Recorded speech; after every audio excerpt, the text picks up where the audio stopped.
What's up? How's my army of rage today? You are in the cage with RIchie Rage. I'm RIchie Rage, and off to my left is my producer Grace. And today we got a little bit of fan mail. I've got one from Purple Coupon 8. She's not that far away, a couple of hours.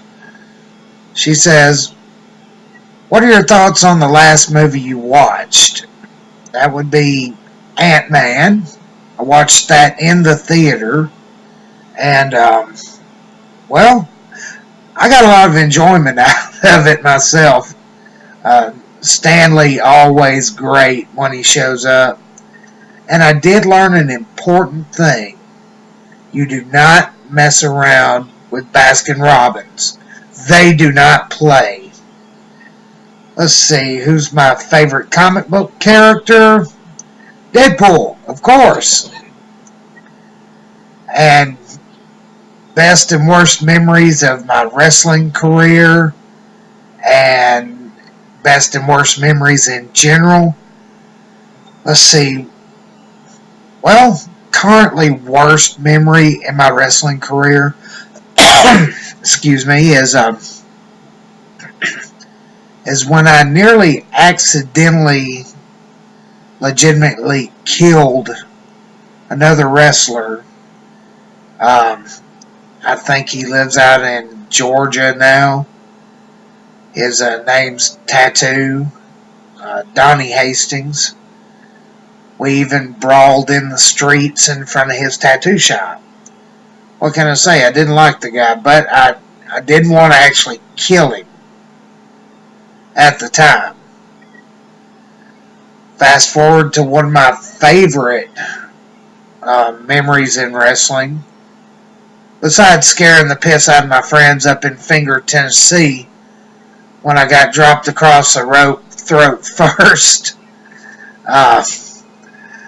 One of my favorite things, favorite memories, which I still treasure to this day, even though it ended badly, would be the storyline that I did in Jumpertown when I turned bad, and Grace had been gone for a month at her regular job at the time, and when she came back, she found out that I had turned. So we got into it and everything, and all of a sudden Tattoo showed up, and the crowd thought that she had sicked him on me. But it was a great storyline. I loved it. I'm just not going to go into it in detail right here, because that would be a 30-minute to an hour conversation. But it didn't end so well. As for a best memory in my life, I have to say, I don't know yet. My life's not over. Worst memory, I'll have to say losing memories from a wreck. But I'm sure there may be worse memories that I actually don't recall. But I'll know what my worst memories are when I reach the end of the road, which hopefully that won't be for another 4 or 5 decades. I kind of want to stick around. And this next one is from Amy1234, which simply says, "Kiki, you should have hit him harder in that video." What? Like she didn't hit me hard enough? That hurt. Felt like I was being barreled into by a defensive end or something. I don't know. It hurt. She shouldered me hard. Alright, let's see. Here's one more. Alright. Oh, this one's for Grace. Grace, what are your opinions on the women's movement that took place in Washington, D.C.? And what did you think of the speakers? Some of the speakers had fair points. Others just seemed to be rabble-rousing. Yeah, I think I know who you're talking about with the rabble-rousing. Madonna, right? One of them. Didn't they look ridiculous? Some of the hats were actually done right. Others looked like pink sandwich bags on their head. Oh my God.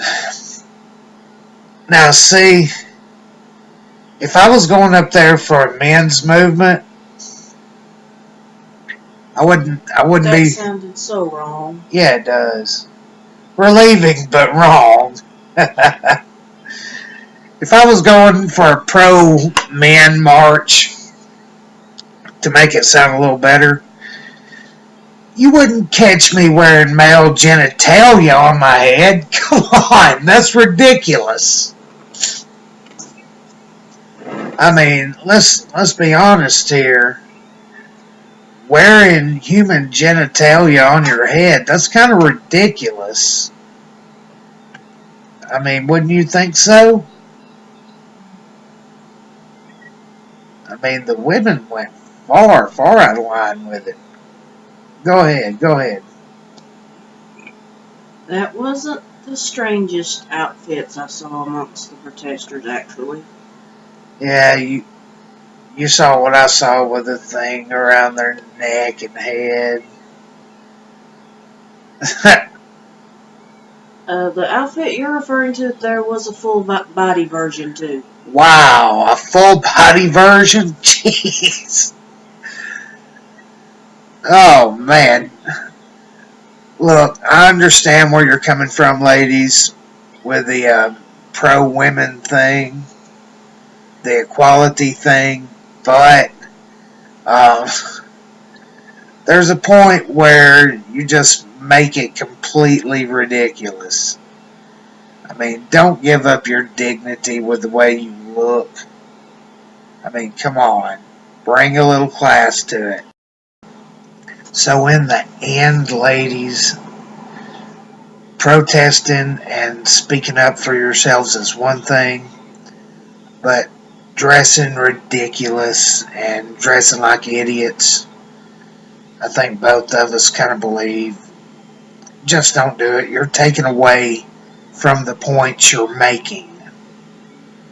I'm not downing or dissing whatever you stand for, whether I agree or disagree with it, or whether Grace agrees with or disagrees with the points. That's not the issue. The issue is acting up and looking ridiculous. Now, the next thing we have here is a woman who was involved in the whole deal with Emmett Till back in the civil rights era, Carol Bryant. She had made an accusation that he had come on to her and used verbal and physical advances on her, and that ended up getting young Emmett Till killed. Now, in a new book, The Blood of Emmet Till, she says the more sensational aspects of her claims were fiction, were a lie, alternative facts. She now admits that Till's verbal and physical advances were simply not true. Now, the book is written by Timothy B. Tyson, and it's excerpted in Vanity Fair. The the acquittal of those charged with Till's murder sparked outrage back in the day, and it's pretty much one of the flashpoints of the civil rights movement even today. Now, the whole time I've known about the case, I kind of figured what was said that he had done had been trumped up. And even though that was a different day and age, personally, I hate the way it was that day and age. But even myself, as a southern white person, to see anyone, get done like that and get murdered for something they didn't do, that doesn't really hurt my feelings. In fact, it really makes me angry. It makes me feel ashamed for the people we had in charge that let this stuff happen back then. And I, for one, am truly glad that things here are a lot better than they were. I mean, let's be honest, all the crazier stuff is happening up north and to the north and east. So say what you want about the people in Mississippi, folks. If you don't live here, you don't know. Things are a lot better than you would think. Go ahead and call us racist or backwards or what you will. You just got to be here and find out for yourself. What are your thoughts on it, Grace? About Emmet Till? That somebody would lie like that knowing what was going to end up happening. They deserve to be in jail with the rest of them as an accomplice. I totally agree with that. But with a woman that age these days, what do you do? They have put men in jail in the civil rights era that are in their 90s. What's the difference? Good point. I wouldn't mind seeing her go to prison myself to live out her final days, whether she feels remorse for it or brought it to the light of day finally. That's not the issue here. She, for all purposes, you could say she committed a crime. His death, and she was an accessory to it, albeit indirectly. What she said caused his death. In that era, she knew what would happen. Good point. I didn't think of that. That brings me to this. Alright, folks. Army of Rage, YouTubers. What are your thoughts on this coming out that most of us figured would have been the case? I mean, should this lady, Carol Bryant, go ahead and go to prison to live out the rest of her days? Or should she be shunned or left alone? What are your thoughts? Go ahead and leave them in the comments box below, or shoot me a message on Twitter, RIchie Rage 1, or hit me up on Facebook at Damien.Rage on my Facebook. I'm working on getting a show page on Facebook. Just bear with me, I've got a lot going on. But I enjoy doing this vlog. It's what I want to do. I want to bring in a lot of you viewers to come in and talk. Maybe it's subjects we all want to talk about. Maybe it's hot button subjects that people are intimidated to talk about. Like, say, race relations or gender relations. Or, hey, that transgender bathroom. Hey, pick one. I mean, it's free range, free roam. You're in the Rage Complex. If you hit that subscribe button, you're a member of the Army of Rage. Either way, this video's gone on a little long. This is Rage, and you're out of the cage. Later. Thanks for watching the show today. If you enjoyed the program, hit the like button, or even better yet, subscribe. If you have a comment for me, leave it in the box below. Good day, and thanks for tuning in.